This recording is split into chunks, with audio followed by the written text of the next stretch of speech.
leo ni ile siku ya kumalizana na ukabila. Kenyans, hold on to your seats. A new political pact is shaking up the landscape of our nation. President William Ruto and opposition leader Raila Odinga have signed a power agreement that could change how politics is played in Kenya. But is this a step toward unity or a silent political takeover? We break it down right here on Sauti Mzalendo News. Let's get straight into it. After years of political rivalry, the unexpected handshake between Ruto and Raila has resulted in a Memorandum of Understanding, MOU, between their parties, the United Democratic Alliance, UDA, and the Orange Democratic Movement, ODM.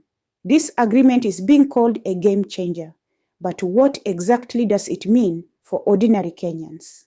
Key highlights of the agreement. 1. Implementing the Enadico report.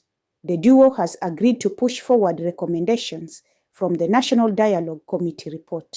This report proposes deep reforms in governance and accountability, aiming to fix systemic issues in the country.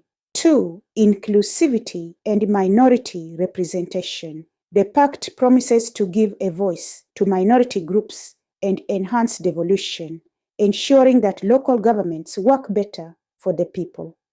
3. Job creation and youth empowerment. With high unemployment rates troubling many young Kenyans, the agreement focuses on creating job opportunities in key sectors like technology, manufacturing, and mining. 4th, integrity in leadership. They have pledged to cut down wastage in government spending and improve service delivery. But will this really happen?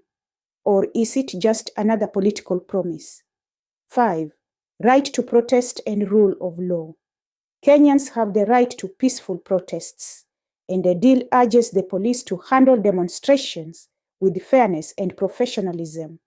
This comes after previous crackdowns on protests that left many questioning the country's democracy.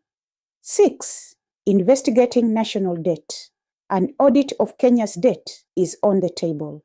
This move aims to reveal how past governments borrowed and spent public money, ensuring accountability in financial management.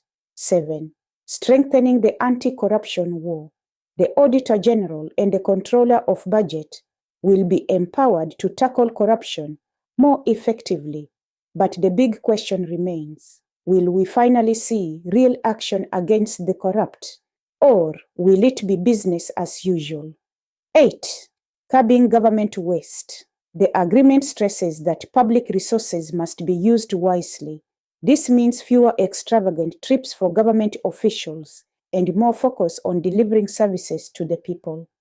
9. Protecting the Constitution.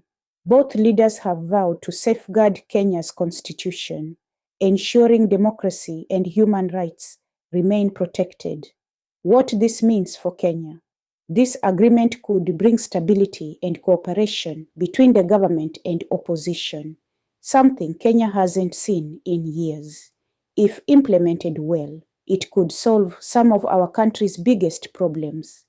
But let's not ignore the elephant in the room. Where does this leave the opposition's role in keeping the government in check? Will ODM still criticize the government? Or are we looking at the slow death of political opposition in Kenya? Now, let's get real, fellow Kenyans. A deal like this sounds great on paper, but will it truly change things on the ground? Will Kenyans see a reduction in corruption? Will the youth finally get jobs? Or is this just another case of political survival, where leaders come together for their own interests, while Wanjiku struggles to put food on the table? As we sign off, we leave you with this question.